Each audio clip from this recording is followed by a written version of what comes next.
The Frankie Files. Trigger warning. Some people may find topics discussed in this episode difficult. Please proceed with caution. Cults, coercion, and sexuality in society. These are the topics for the Frankie Files. I'm Frankie Tees, your host, and I'll continue to focus on my own family story as well as news and recovery info for those who've survived, especially the adult children of cults. New each Tuesday. See FrankieFilesPodcast.com for more. Hey everybody, welcome to the final episode of Frankie Files Podcast for Season 2, 2023. I'm Frankie Tees. In this episode, I'll be doing a mega recap of the entire year's worth of episodes in an attempt to highlight the variety of voices and topics, the new material added to the Morningland papers, an ongoing investigation of reporting I've been doing, and to generally entice you to listen to episodes which you may have missed this year. It's been a busy year. Some things to look forward to in this recap include cults, coercion, sexuality as always, and a look at food deprivation, new age beliefs, trafficking, forced labor in cults, author interviews with Stephen Mercer and Brett Harper, Australia journalist Tim Elliott, podcaster and ex-Jehovah's Witness Stephen Mather, podcaster Clint Haycock, an ex-evangelist, Christian pastor, religious investigator Lisa Van Arsdale, podcaster and activist Andrew Pledger on Bob Jones University, the new podcast report about abuse of young people, Sarah Tasneem, who was a child bride and advocates against it, is back with the report too, Siren Warner on dangerous cults, one in Texas, Rawan Mibagala about One Taste Orgasm Cult, interviews of ex-disciples of Morningland and their stories like Lee O, Gopi X, Stephen Mercer, Steve Ryan, and my mom and I. Cults I report on here also include Children of God, Heaven's Gate, Profundity Yours, 12 Tribes, Jehovah's Witness, Om Shinrikyo, Asahara in Japan, and last not least, my mom, Judy, also known as Frankie's mom. You'll also find a lot of Dr. Lawlish references, who to me is the most knowledgeable cult expert on New Age that I've ever encountered so far. So here's my year-end recap. Thank you to everyone in advance for sharing, liking, rating, and reviewing this podcast wherever you listen, such as Substack.com, Spotify, Apple, Google Podcasts, Pandora, iHeartRadio, and the like. More information at FrankieFilesPodcast.com when you have questions. Okay, let's get this wrap-up episode cracking. It is a labor of importance to me and a labor of love to support the freedom of thought I wish for all to have. Here we go. In episode 41, here I'm restating for myself and others why I got into speaking out in the first place, creating materials on the topic of cults, and why I think I have a point of view that needs to be heard. It's about the adult children of cults.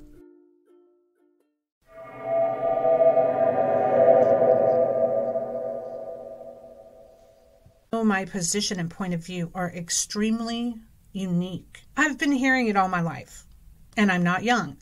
That's because I was raised in an extremist cult and deprogrammed myself, critically thinking before leaving with $1 in my pocket. I know what a joke society can be, how the framework can unravel if it's run by totalist thinking.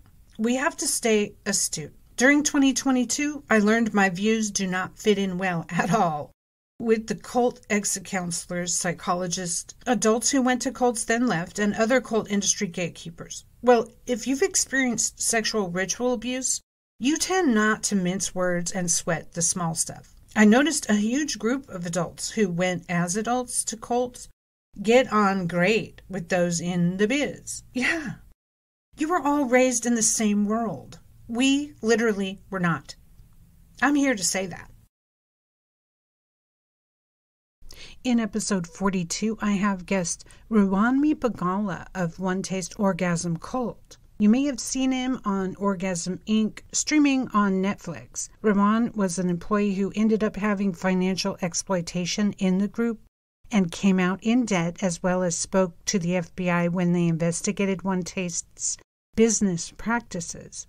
One Taste was famous for 15-minute orgasm techniques and was funded by Silicon Valley venture capitalists to huge success. Well, yeah, sex sells. But we are hearing from Ruan about Nicole Dedone, the National USA sex cult, and the good and the bad of it. Listen.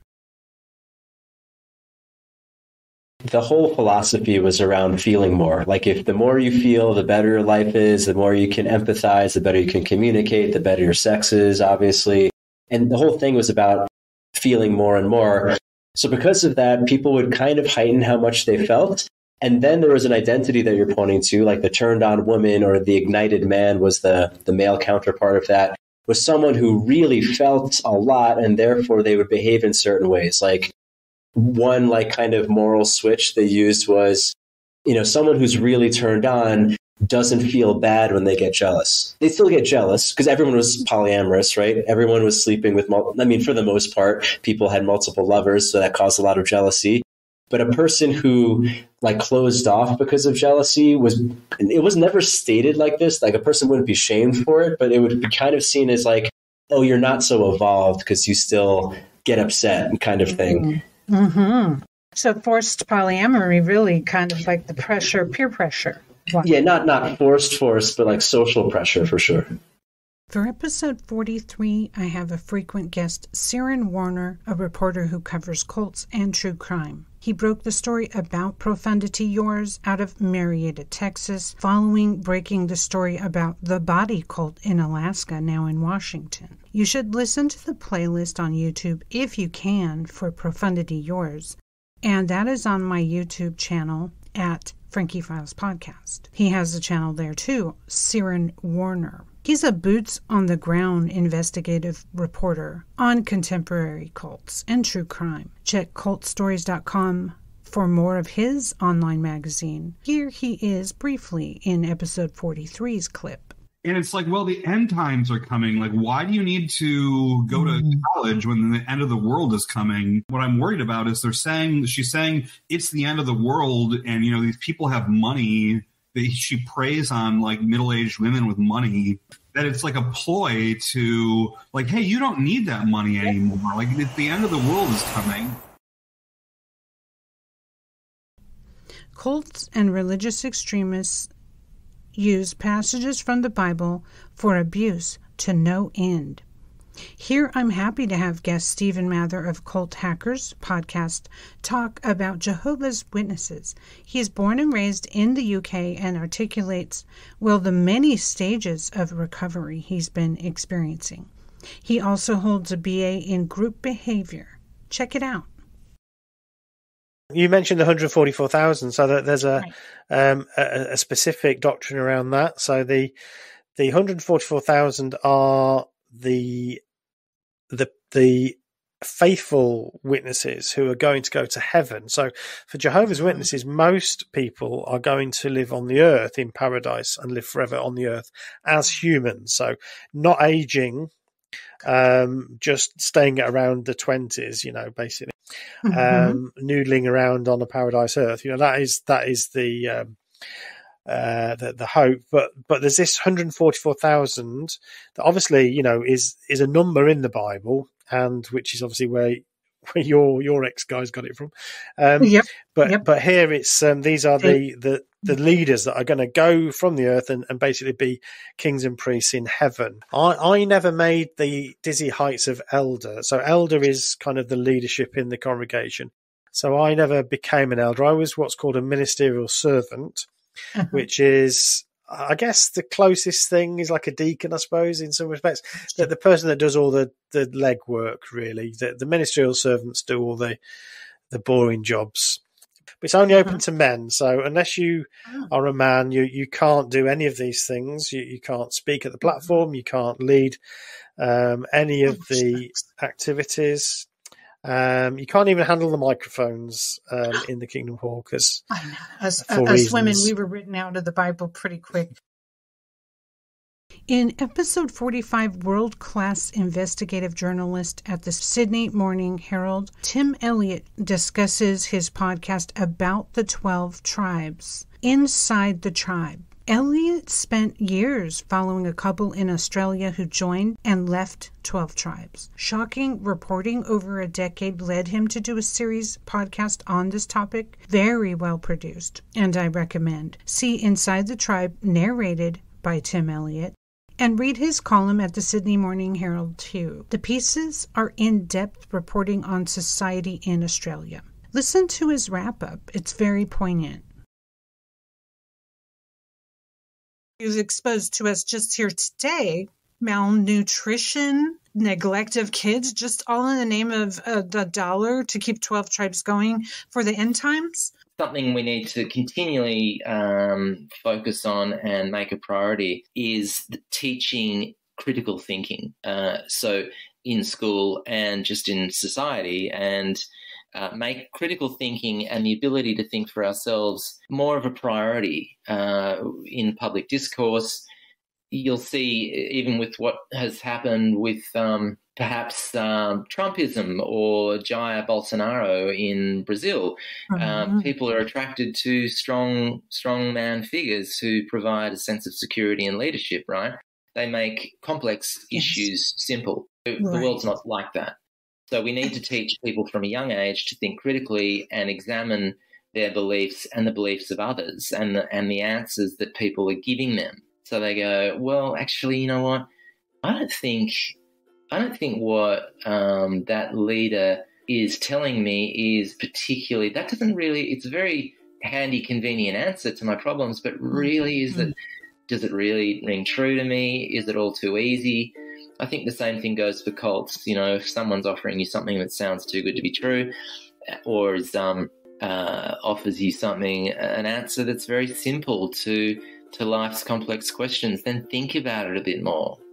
You know, you need to examine your beliefs and the information you're being given, whether it be by authority or by a religious group. Like anything else, it's like the world's a really complex place, and yeah, you want to belong and you want to have friends and a sense of community, but you don't want to lose your independence or your ability, your critical faculties at the same time. So you always need to be alert to that. Question your own beliefs as well. Are they logical? Do they make sense? Do they stand up to scrutiny? I think that's a really important part too. Said one of the very few investigative journalists who are left in our time. Thank you, Tim Elliott, for being here today. No, thank you so much, Frankie. It's been fantastic talking to you. Morningland is a sex cult. And I'm here to tell you in episode 46 that our special guest, Lisa Van Arsdale, understands. She helps articulate how quite precisely sex cults operate. Using her time embedded with various religious groups, Lisa columns on this topic. You will love hearing the entire episode. Her views are modern and strong. In this clip, she compares Morningland to Mormonism. Check out episode 46 for Lisa's contact info to read her work. Like, if you really want to mess with a person's well-being, mess with their sexual experiences. Like, there's a reason that people who have experienced sexual trauma are in therapy on and off for their entire life. It's just such like an intimate core part of who you are that it really, really strikes a chord when you fuck with it. As far as the whole, like, she belongs to me now, I'm ending your marriage thing, this is yet another example from this group of breaking up secure attachments. And it made me think about how, so Mormon missionaries, who I've spent a fair amount of time with hearing about their everyday lives, what they do is they're never allowed to be alone unless they're in the bathroom. So they're always in the car, doing volunteer work, even sleeping in the same room as their partner. And that's so that they'll never be alone with their thoughts, or like alone on the phone or anything. There's always someone else there eavesdropping. But they also change their partners periodically, whether that's every few weeks or every few months. They also will move people around so that you're not partnered with the same person for the entire duration of your mission. And that's so that they're not forming secure attachments. Because if you get comfortable enough with that person, and like in most cults, that's like, a trauma bond opportunity waiting to happen. You're away from home. You've got all of these expectations on you. You're not with anyone else. You could become really, really close to that person. So to then be like, okay, that's it. Now you're going to start from zero with this other person. That will keep you in a level of despair that will make it very difficult for you to leave or to think. Because if you're with the same person that whole time and you have that bond from being in a distressing situation together, you might both start thinking and conspiring about leaving or questioning or being like, the leader said this and that doesn't make sense to me. Does it make sense to you? And those conversations might continue. So groups like this really, really rely on breaking up secure attachments.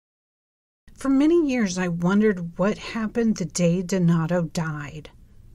In 1947, the story about Donato dying at the Crestline Lodge, who was there, as told in journal notes from the original xmorninglanders.com website, Gopi X, who asked not to use her name. The Gopi is the highest order in the church. Donato, the male leader of the cult, was surrounded by the priestesses and his wife at the time of his death. Nothing was ever the same after that day for many. Here's the excerpt. Gopi X was present on that fateful day in November of 1976 when the original co-founder of Morningland died at the Crestline Lodge. Let's first hear the story and then later my comments. It came as a bit of surprise to me to learn that many later disciples did not know that Donato was actually a man who physically passed away. Donato died of a heart attack at 5:30 a.m. November 7th, 1976, at Crestline, California. These are the events as I recall them. This was a couples seminar from the Escondido group. And as usual, the discussion teaching period extended well into the night. Donato had made lasagna for the group. He loved to cook. I'd gone to sleep already, but as I later learned, after most folks had gone to bed, Donato stayed up and had some more lasagna. Probably around 4:30 a.m. or so, he came upstairs to the loft and was lying on the mattress, smoking a cigarette and not feeling well, complaining of indigestion. He asked Tanine to go downstairs and get him some Alka-Seltzer or something. He started having the heart attack. He simply said something like, uh-oh, and passed out. Someone woke me, and the image I have in my mind is of Morningstar, and I think Nisanta doing CPR. Tanine went to call 911 and asked them to arrive quietly. Shri was sitting across the room watching. Paramedics came up the back stairs. They got there rather quickly, as I recall. They were very quiet. Leo takes us through the discipleship he experienced with Donato before his death. In this episode 48 clip, he discovers he had what he finds out later by a cardiologist, a near-death experience at his first Morningland visit in the 70s. I mean, now fast forward a few decades, and I've been studying this, and what happened to me was, like I said, it was exactly like a near-death experience, pretty much, except for a few differences. If you read up on people who have died on the operating table, it's very similar to that. The difference is they usually meet relatives, they have a life review kind of. There wasn't any of that. It was just me and that being and this download of information. But when I read those experiences for the first time in probably 1980 or 81, I was actually still in Morningland at that point. Okay. And I read about them because the term was invented by a cardiologist named Raymond Moody, who had interviewed people that had had these experiences, and so he started to catalog them. And so it's become a thing. But there's an entire body of literature about people that have had what they call, they have a category they death-like experience. Because it happens to people who sometimes weren't even anywhere near death. Like sometimes it's just they think they're going to be, like they're about to get in a car wreck and all of a sudden they leave their body and they have this whole experience and then they avoid the wreck somehow. So they never were near death, but this happened anyway. And I was like, well, yeah, that happened to me. Also called a spiritual experience. You're listening to The Frankie Files. FrankieFilesPodcast.com. Episode 49, my mom, Judy, and I discussed the recent episode of the Morning Land Papers we had just done. 3 of them, in fact. Regrouping on listening to Leo's episode, we discuss it.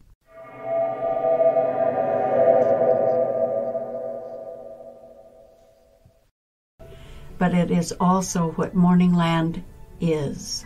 It is not new. It is not gone.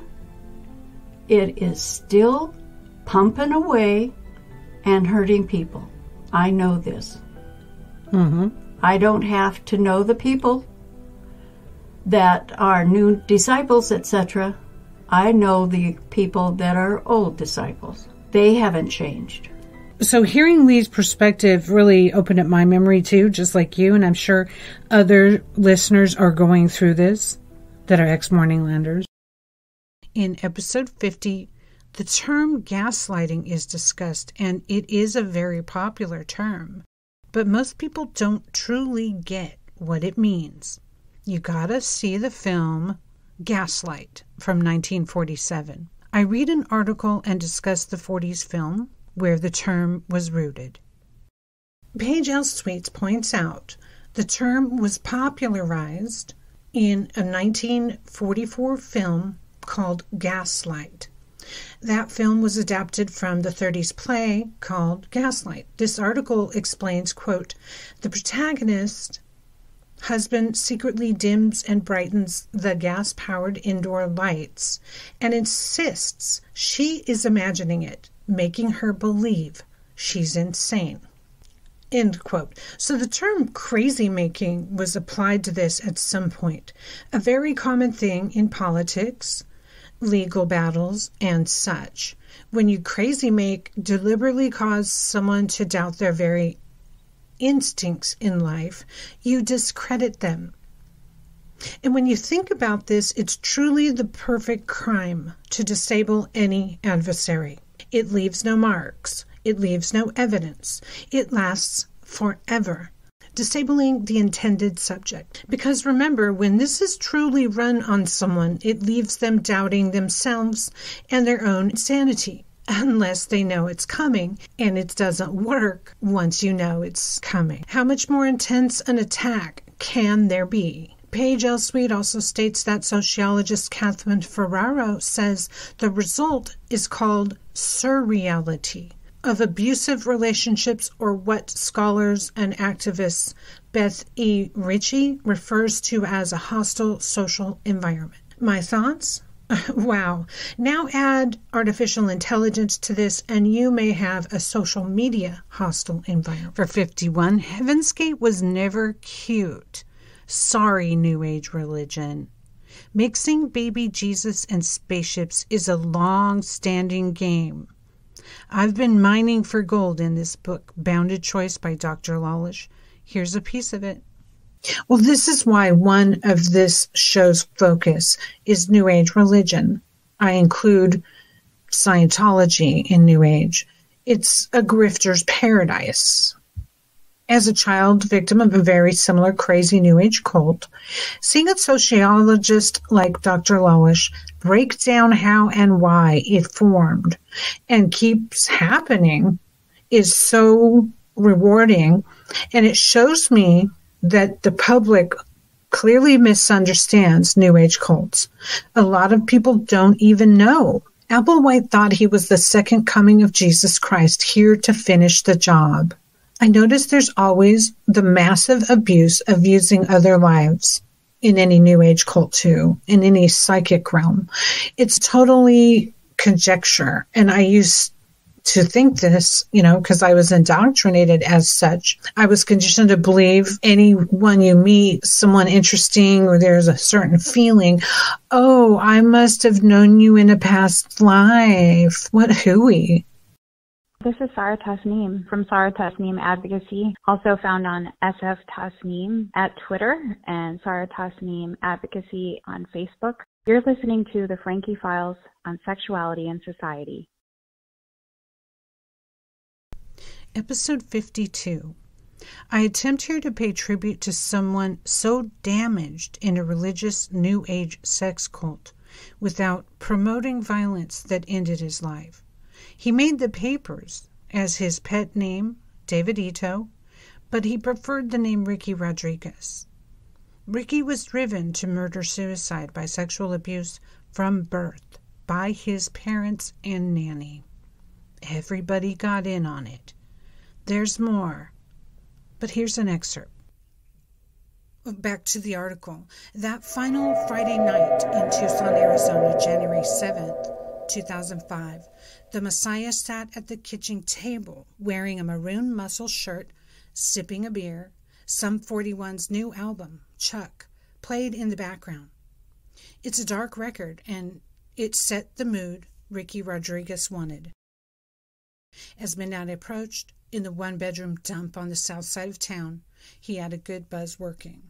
Crowded on the table in front of Ricky was everything he needed: a Glock, .40 caliber handgun, several high-capacity 13-round magazines, Golden Sabre hollow point bullets, a K-bar Marine Corps knife, an electric drill, a soldering iron, a 775,000-volt stun gun, a large fork, a thick roll of duct tape, and a couple of gags. Duct tape wrapped around the drill's handle would muffle its mechanical whine. Ricky's dark hair was cut military short. The muscle in his arms bulged as he snapped bullets into magazines. "This is my weapon of choice," Ricky said, picking up the K-bar knife and looking into the new video camera he'd set up to record the last night of his life. "I only want it for one purpose. That's for taking out the scum. For more efficient cutting, he'd file the K-bar's blade to a 17th degree. Angry as Ricky was, he also seemed relieved. Finally, he'd get some peace, some revenge, and expose his mother, Karen Zerbe, leader of one of the most secretive and destructive religious cults of the past 40 years. The Children of God, known as the Family International. For decades, the group has operated in the shadows around the world, bombarded with allegations that its members practiced sexual and physical abuse in the name of God and engaged in organized pedophilia and incest. Zerbe played a central, enthusiastic role in the abuse of young members, Ricky chief among them.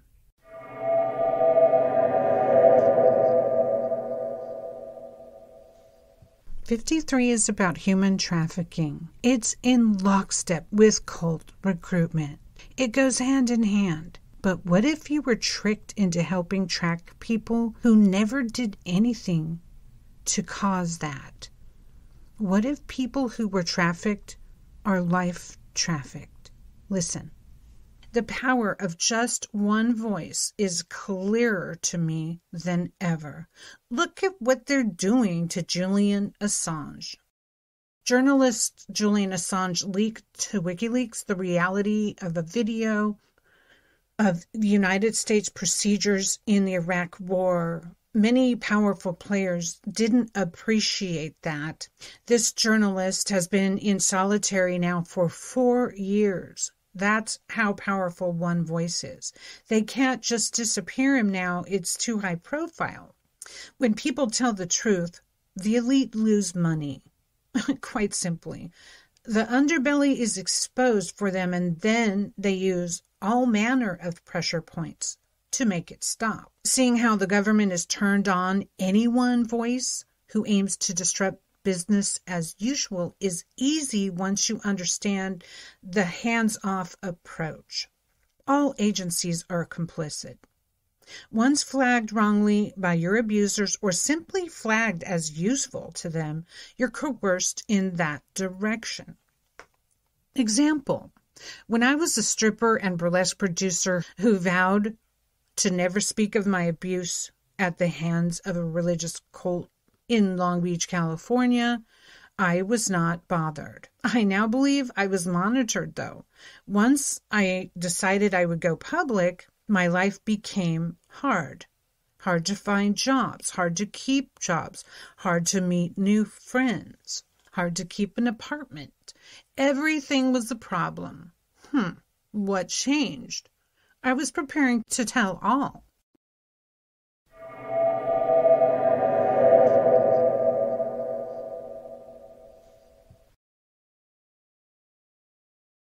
"54. Seeing the apocalypticism I endured in an evangelistic New Age-style cult I grew up in requires me to take a double take quite often. I mean, this browbeating stuff, they won't really go for that, right? But fatalism and death wish thinking rules our Western culture. Here's my comment on that. The idea of focusing on death all the time is unhealthy. But at what point do we say, hey, do you mind if I think about life and living? That's where I'm at. Choosing music that's not all tragedy, choosing topics of conversation about life, counting on that there is hope for life after whatever this is that's happening in the world right now. It is depressing. And people want to get back to normal, but death is a massive fear fueling everything right now. Cult and religious recruitment is on tilt as people read into the end times, doctrines, and the like. It's rampant.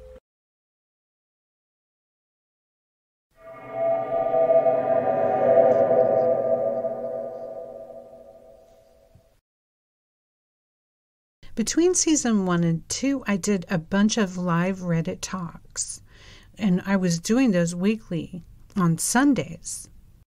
Well, Profundity Yours is a cult in Marietta, Texas, who predicted the world would end. Sarah Warner joined me on one of these live Reddit talks and told us about it for the first time. When the world wouldn't end, they raked in more cash and bought up a small town. Sarah gives us details in his boots-on-the-ground reports, and they're always appreciated here on the podcast. Listen. I guess there's new information every day. I communicate with a lot of people down in Texas, and I communicate with a lot of survivors. And there's a really good there's a woman investigating in Texas, and she started doing this investigation stuff for the first time ever, and she's been killing it, and she's been so public about it, and all these people are just coming to her, and it's just this incredible citizen journalism that's happening there. And I'm sort of part of that too, because I am working on an article, but most of this story you'll find on TikTok or YouTube as far as stuff that I've published. But so much has happened. I interviewed a survivor yesterday who told me all kinds of stuff that I had never heard before, and I totally trust her.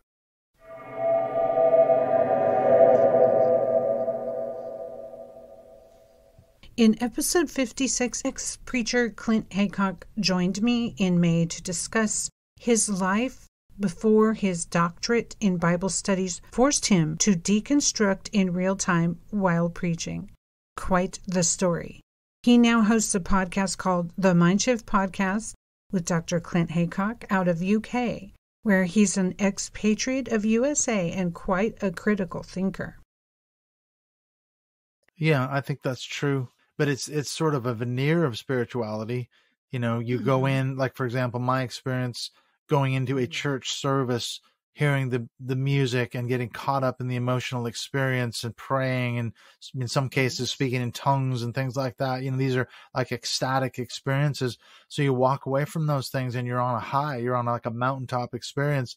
So you think you've had an experience of God, you've had a move of the Spirit, and you feel something. You definitely do. I'm not saying that nothing doesn't happen. It really does. It takes you on an emotional journey. but it was when I started studying Robert J. Lifton, Thought Reform and the Psychology of Totalism. That book completely changed my life because he breaks down how cults actually do, mystical manipulation and milieu control. And it's all part of this package that you enter into that takes you on a journey, but it seems spontaneous, but it's actually all carefully choreographed. And he calls it planned spontaneity. And that's really how cults and churches operate. They take you on a journey and you think you've had an experience of the divine, but it's mystical manipulation. In episode 57, I was joined by a troubled teen industry survivor and two-time author on this topic in May. Brett Harper is out of Oregon, and he has dedicated years to trying to help those affected by the toxic Christian-run unregulated schools he lived through in Missouri and throughout the United States. You got to check out his book. Here's Brett Harper. They continued doing this. The only way we were able to close them down was just keep exposing them in the media and social media and on Google reviews and on Yelp and on, reaching out to parents directly and on podcasts and reliving all those memories like a million times. We had to do that for like 4 years solid. And we did a great job. Kansas City Star did a great job of covering it. Other people did too. And I think that obviously, Brian, Jim's son, who's the survivor, the heir, he was running it. And, he even said that they couldn't get enough boys to make overhead. That's why they closed. So I'm pretty proud of that. The government didn't shut them down. So we did. So if the corruption is bad enough, then you have to hit them in their wallet. And, they've got some civil lawsuits going on, but you can also do it through their credibility.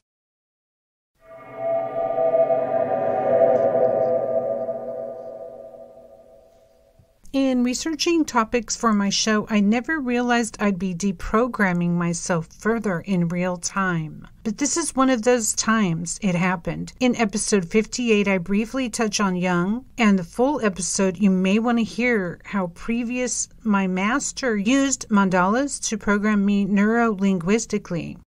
Here's some about Jung, mandalas, and psychology. Carl Jung was obsessed with using mandalas in his work with patients. He also used it in introspection and examining his own mind. He would have those waiting to see him draw on a napkin or thin paper that was folded. Then they were to unfold it, and it would create a geometric shape with 4 symmetrical sides, repeating because it had bled through the sheet. He then used it to read the patient's subconscious mind. My master was obsessed with saying she could read people's subconscious and subconscious and help with understanding themselves and their past lives. No, she was actually all about invading our subconscious and controlling each of us. It's a racket, and she studied a lot of psychology to get it done. Let's talk about mandalas and Carl Jung. I went to carl-jung.net. Generally speaking, a mandala is a geometrical form, a square or a circle, abstract and static, or a vivid image formed of objects and or beings. Mandala is a graphical representation of the center, the self. It can appear in dreams and visions, or it can be created spontaneously by drawing. It's present in the cultural and religious representations.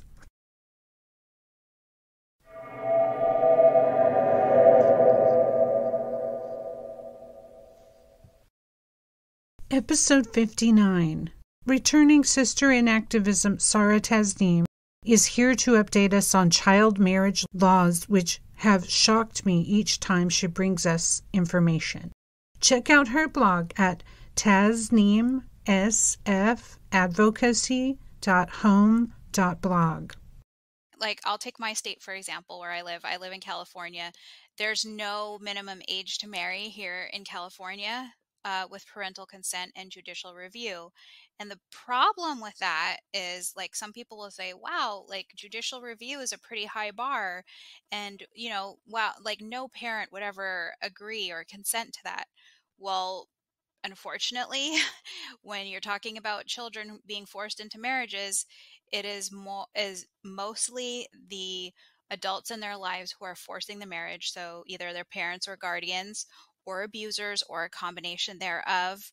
And the judicial review can be as simple as just a rubber stamp that a county clerk can literally just stamp onto a form. And, in some counties like that, it depends on how the county implements the law, but most counties, it's just literally a form. There's definitely cases of children 10 years old, as young as 10 years old, getting married in the United States. So that should be just shocking in and of itself for some of your listeners.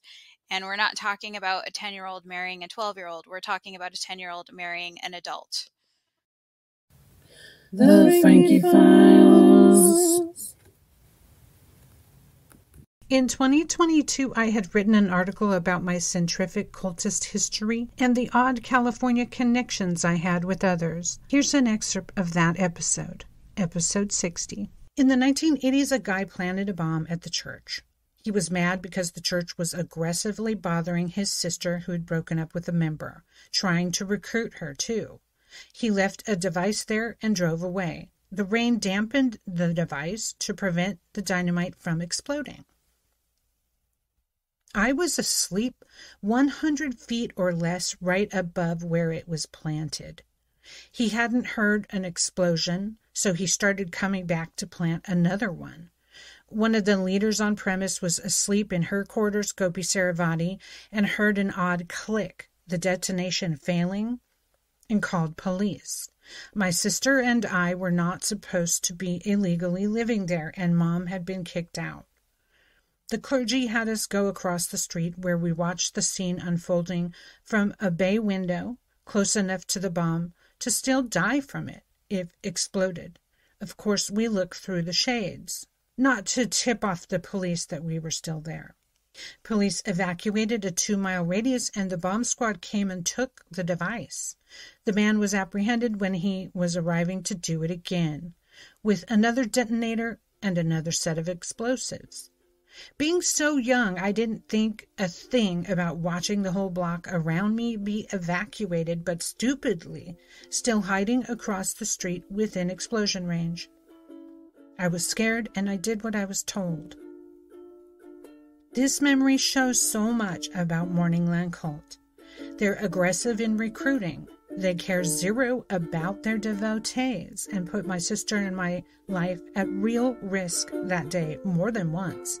I personally at 100% risk of this thing exploding while I slept in the upstairs level of the building, and not because of anything I had done. Later that day, the bomb squad famously took the device to the beach a few miles away and buried it in the sand to explode it safely. It made all the news. The explosion was huge.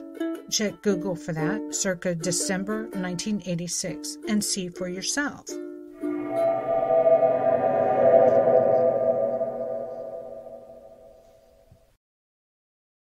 In 61, sticking with the show theme, this one, Fourth Friday, is about adult children of cults, and I'm begging people to see here by presenting multiple articles that we're extremely life-challenged. And you can cruise through life like I did, ignoring it for some time, and then when it hits you, you're in trouble. Adult children of cults must take special precautions in life to survive due to what we have endured previously, and this is an endless topic. Check it out. Jill Mitten says, second-generation adult survivors of high-demand groups face particular difficulties, not only during their childhood but also upon leaving the group, because they face assimilation into a culture that is not just alien to them, but also one that they have been taught is wicked and to be hated. End quote. So true. But now we are that group. We are in the world we were supposed to be not of. It's a mind fuck. Dealing with the stress of world change isn't for everyone, and as I've said before, many do not make it through this transition, literally not knowing who to be. It must be similar to living in a new country that you don't know the language of or societal norms of. You are lost and you have to choose who to be, and some don't really get to that point.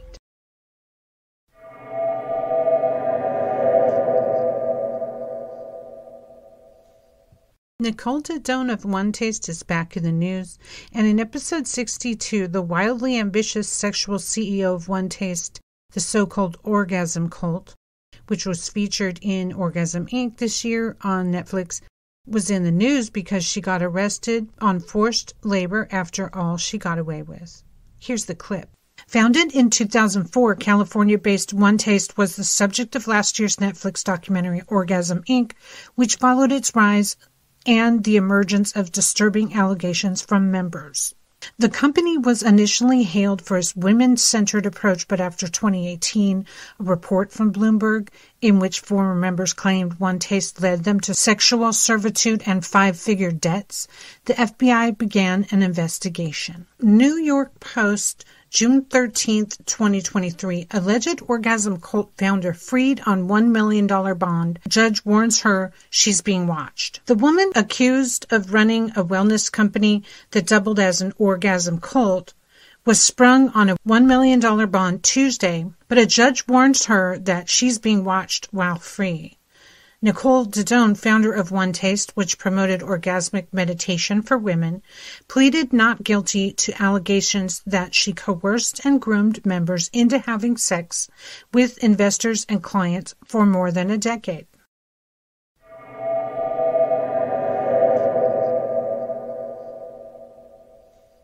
In episode 63, I used two cults to show behavior of sex cult leaders.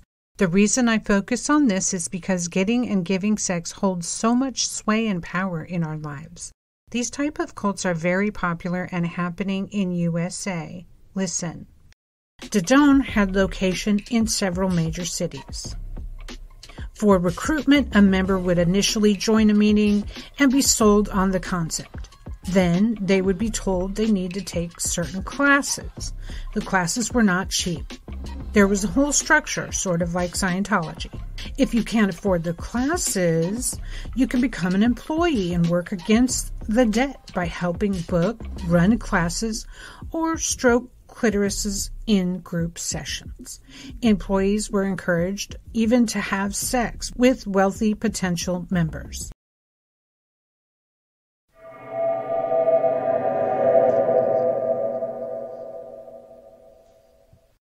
Now, this is an anonymous message from someone named T. I am a former member of Morningland. It's not about a booking. I read your article on Morningland Church renamed Totally True as I remember it. I joined Morningland when it first opened in 74-75 when it was in a single storefront before the whole block was purchased. Also, I was in the group called EWS, Early Warning System, which became more like Nazi stormtroopers. I was totally fooled by the Morningland leaders and gave all I had, which left me bankrupt emotionally, physically, and financially. I went through all the horrible clearing sessions and saw the members decline from over 1,000 to a few hundred so-called loyal disciples.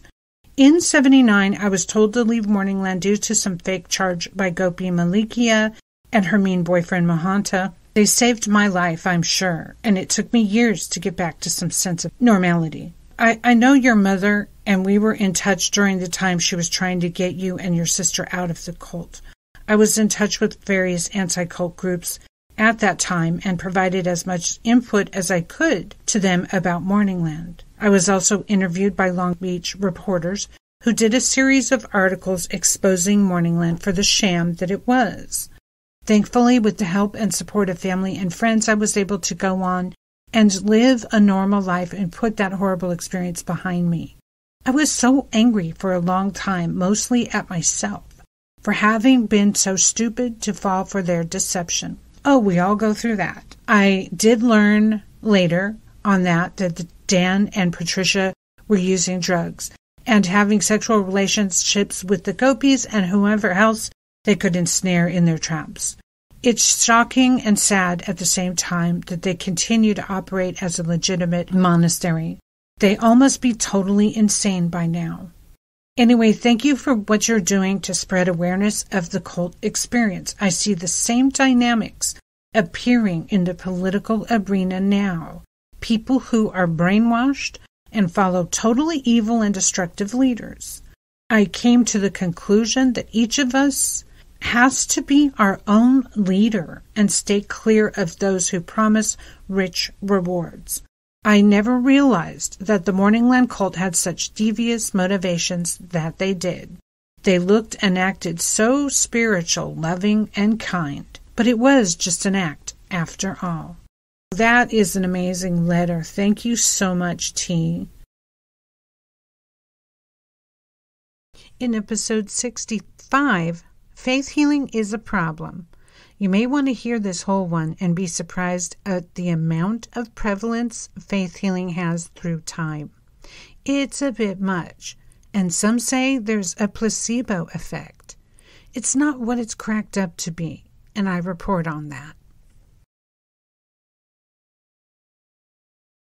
According to GotQuestions.org, divine healing is a supernatural act which resolves a physical, emotional, or spiritual problem. In a Christian context, the supernatural element is God. Many times, though, the agency of the Holy Spirit. Many times through the agency of the Holy Spirit. Islam uses ruqya, or incantations, to cure diseases by countering black magic and casting out jinn. Tibetan Buddhists include elements of medicine, mantra, and meditation. Pantheism, like New Age philosophy or cosmic humanism, use a wide variety of techniques from ancient religions and the occult, i.e. astrology, witchcraft, Wicca, the black arts, fortune-telling, magic, black and white, Ouija boards, tarot cards, spiritism, parapsychology, and Satanism. They state that the constant among these views of divine healing is the necessity of ritual. Healing in the non-Christian religious view requires a physical ritual to coerce a deity into action or to manipulate an impersonal healing force.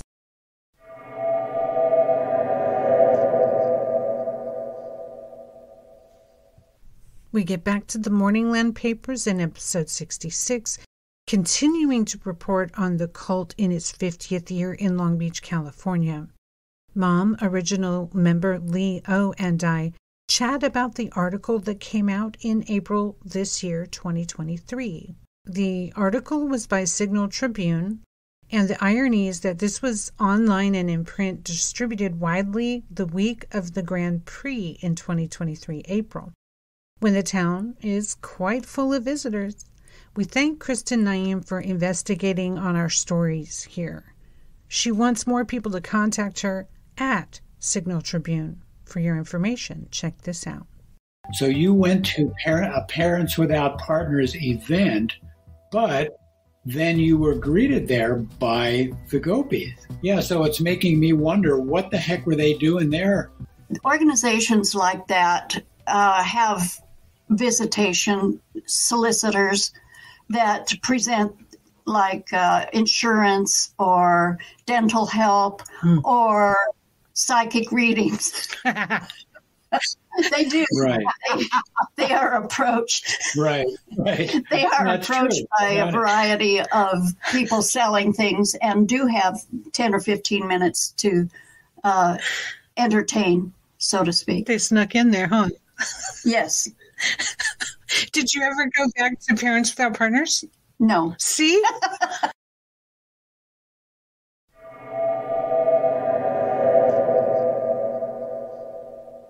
In episode 67, the Morningland Papers is continued when I read a statement from Steve Ryan, who wrote about his Morningland experience. It's a sex cult. Yep. She made it clear I could not be sitting on the fence in this matter for long without dire spiritual consequences. I later learned this term meant no bisexuality. You're either straight or gay. Trans people were not accepted as they were in denial of the body the Holy Father had assigned to them, and bisexuals were fence-sitting and needed to make a choice and stick to it. So much for We Are All One. This is Ciaran Warner. You may know me as the Cult Hunter, and you are listening to Frankie Files. The cults are out there. Episode 68. Your Brain on Music is a Cult Leader's Dream.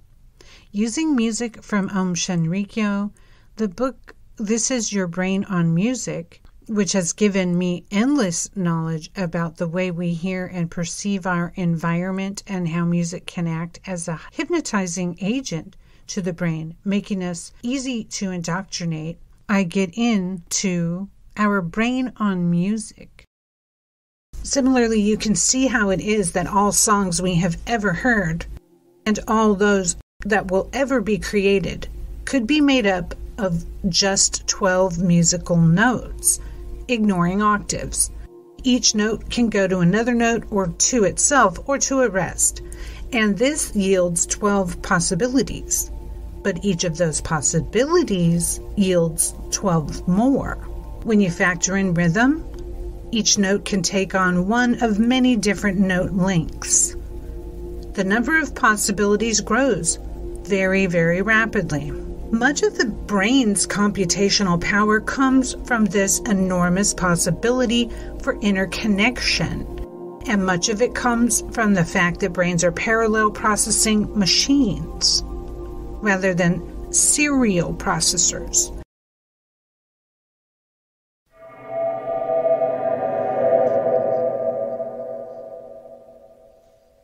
Episode 69, going further with the David Levitin book, This Is Your Brain on Music, I cover how we as adult children of cults can avoid music influence, negative influence of music, and also use music as a drug to affect our mood positively and affect our motivation. So, cult kids, use sound to reprogram yourself. Use sound to reset, to elevate the mood of you and others. Use it in headsets to help get through your day. Avoid lyrics with apocalyptic death messages, messages of fear and paranoia.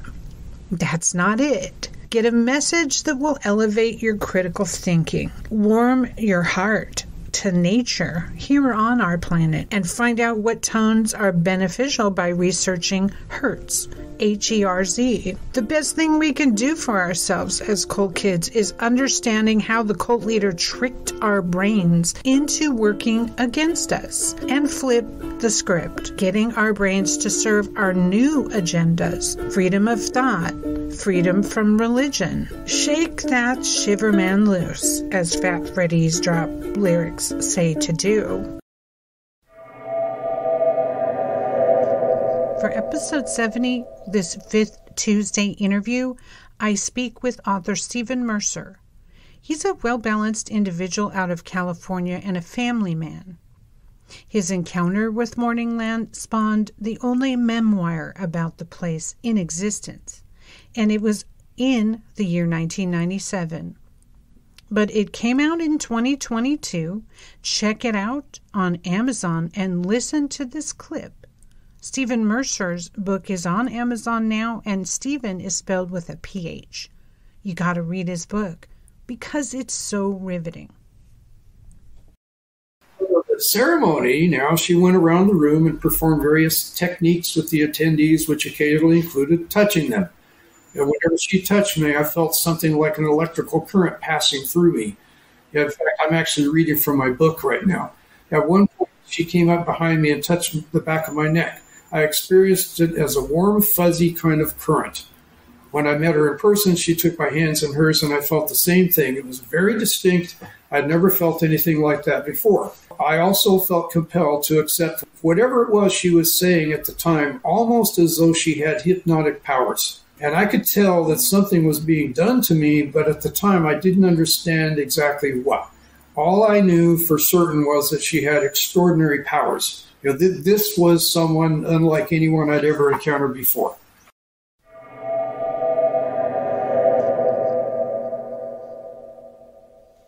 In episode 71, if you can believe it, my mom had saved a cassette tape she had from 1987, and we air it. One day on my birthday, she came to the temple called Morningland Church and sat in her car at the curb, hoping to see and speak to her daughters on their birthday. The church had us shun our mother, and we were inside not notified of her presence, and this was the 3rd year of it. What she captured was the unabashed menacing and verbal abuse by clergy and other members as a mother tried to see her twins. I wonder how it felt for them to hear our episode and their awful voices on this cassette tape, which I had to digitally restore. Hi, this is Frankie's mom, and you're listening to the Morningland Papers on Frankie Files Podcast. Photopod's over, Judy. Why do you need to come out and take pictures? What are you wasting your time for? Don't you have better things to do than sit around in front of people's church? Every time I turned it off to save the tape, they would speak, so everybody would speak, not they. Of course, I guess I got X5 saying that the photopod is over. At this point, I am thinking that these people are done. They've gone away from my car door, and they've said what they wanted to say. I was wrong. Oh, we're going to be on tape. We got spotlights. And videotape, and the entourage of every disciple I could possibly see. I'm on tape. This is for their records, I suppose. If you can, light right over here. Long extension cord, fully lit, and the whole entourage. This is quite an event for them, I guess.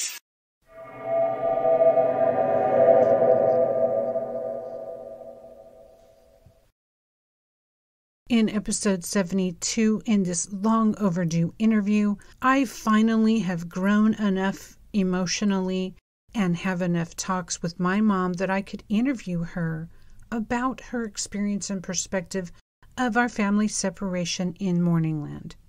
Mom had it rough. I know that now. So there I was, finally relaxing, and the lights were low, the candles were lit. There was a wall with Jesus' picture on it and Donato's picture on it. And the music started playing, and all of a sudden, I was on top of my head, viewing the room from way up on top of my head, not in my body, not through my physical eyes. I was seeing another space, another time. Well, actually, it was right then. It wasn't another time. It was where the people had been sitting. Maybe there was 15 people in that room at the time, sitting in fold-up chairs. Now there were just egg-shaped lights that were huge, like from your chest to your rear end, in an egg shape, but it's all electrical. And there I could not see the body. It was just the egg shape, electrical, lit up, bright. Everybody in there was just electrical. And I was totally out of pain, no body pain, no fear, it was just a wonderful experience. And then as the music stopped, I went right back into my body. Once again, I felt the gravity, and I opened my eyes, and everybody was back like it was just that very night. I said, okay, I became a disciple of Donato. I don't think I ate or drank anything prior to the service beginning, because I came just exactly at the time, sat down and participated.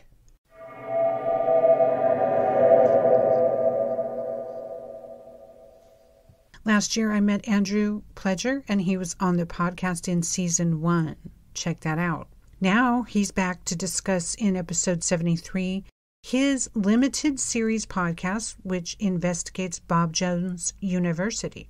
It's a Christian university in South Carolina, but has locations around the world, and it stems from the independent fundamental Baptist system that still has trouble with people of color or LGBTQ plus folks. It's 2023, and he's been incredibly savvy in putting this report together with multiple guests and experts. In science, you're supposed to prove your theory wrong. You're doing everything to prove it wrong, not right. Like this is the exact opposite of science. If you have something you think is true and you're doing everything you can to twist reality and make it work. Like, okay, so light years is a big issue. Okay. With fundamentalists, because if the world is 6 to 10,000 years old, why are we seeing light that is just like, I don't know, billions, trillion, so much higher than that, light years away? How do you explain that? How did they? So they would do mental gymnastics in class. I remember sitting in a class period and I just wanted to walk out. I'm like, y'all are doing like the hardest mental gymnastics I've ever seen. And like this teacher had a graph of explaining how these light years could have worked. And one argument they use a lot too is that, oh, God made the world like it was old. Yeah. Like, like he already made the light already reaching that far. Like he made the light reach it immediately. Like it already. So I see. So it's presented through this filter. Like rose-colored glasses, only it's like BJU glasses.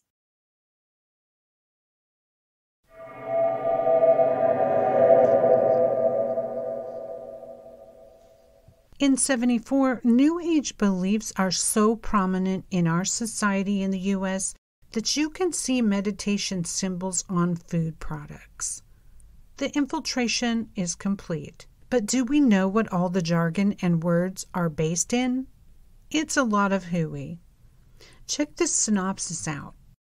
The I Am movement was founded in the 30s by Guy Ballard, a mining engineer, and his wife Edna Ballard. The group I Am is based on the Bible when God replies to Moses, quote, "I am who I am." Ballard claimed he had a vision at Mount Shasta in California of the ascended masters of the Great White Brotherhood, believing, like many, including Theosophy, that this order of spiritual beings guides the overall destiny of humankind and speaks through human messengers. Blavatsky claimed the first contact with the masters in the 1800s.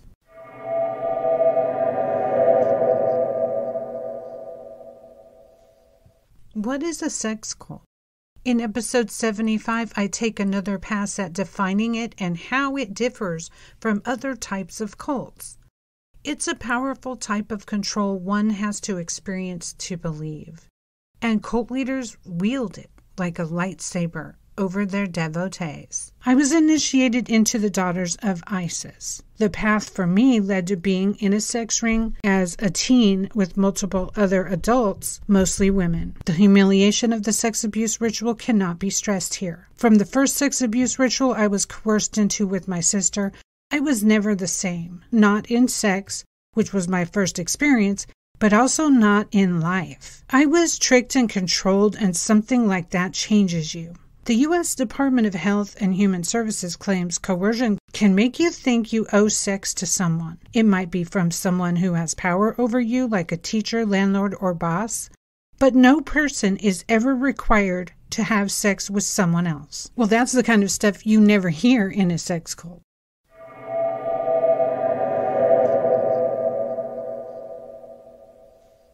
For episode 76, why is food deprivation just as powerful as sleep deprivation when attempting to control human beings? I use multiple articles on the topic to shed a light. They say brain fog, depriving your body of food, can also disrupt blood sugar. In a study published on metabolism in 2007, normal weight, healthy adults either consumed 1 meal or 3 meals per day over 2 8-week periods. Researchers found that eating one meal per day caused blood sugar imbalances, including elevated morning blood sugar levels, while eating 3 meals per day did not. Blood sugar imbalances can cause a host of bothersome effects, including mood swings, headaches, trembling, sweating, and fatigue. Thinking well requires eating well, and not just once in a while. So, a comment there. Cults never want us to think straight. I think I get it.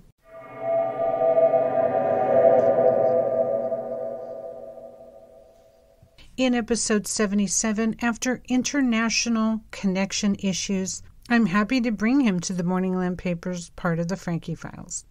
Yes! Steve understands a lot of what I went through and others who experienced sexual disorientation in Morningland. What the flock! And Steve has helped many of us by allowing me to read his story in episode 67 as well. Thank you, Steve. Listen. Well, I think all the gopis were in on that game except for Guion. I don't think Guion knew. They had a way of breaking people little by little. It was pretty good. And in Escondido, Gopi Sarabhati was definitely trained by Sri Patricia how to do sports sex, to rope people in. And she was underage, too, which was, like, really sketchy. Penny was only, like, maybe 18, 19.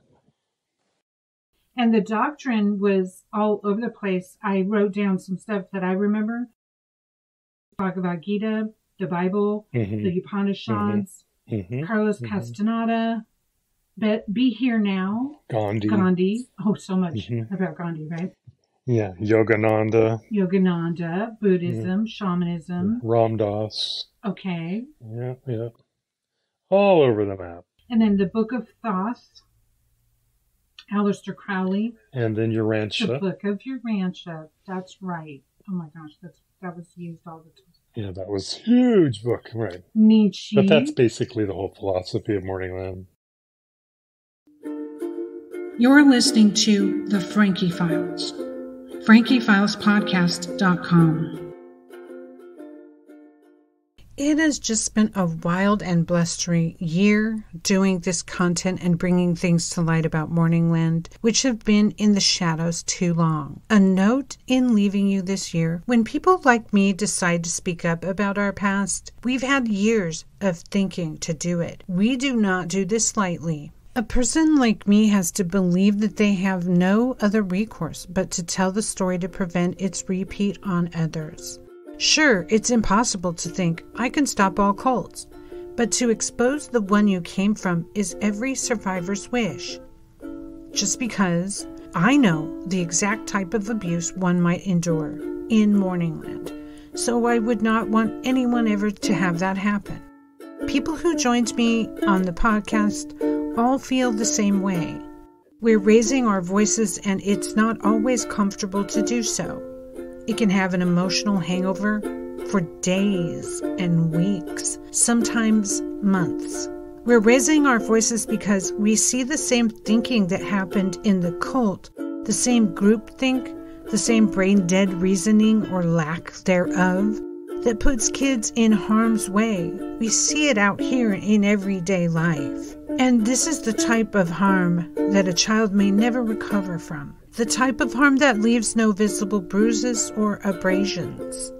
The type of pain that lasts a lifetime, and the type of wounds that are reopened each time you attempt to make peace with family members whose relationship the cult systematically destroyed.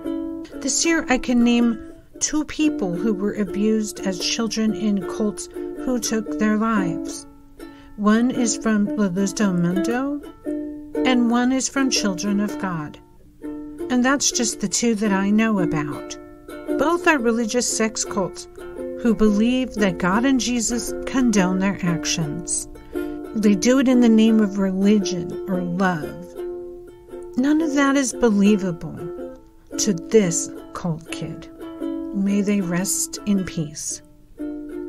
Thanks for listening to Frankie Files Podcast. It's been quite a year. And always keep critical thinking. The Morningland Papers. The year is 1973.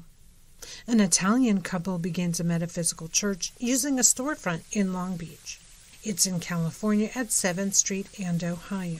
Healings, readings, spaceships, and oneness were offered amidst mysticism cloaked in gold, purple, and New Age lingo like tarot, astrology, and numerology.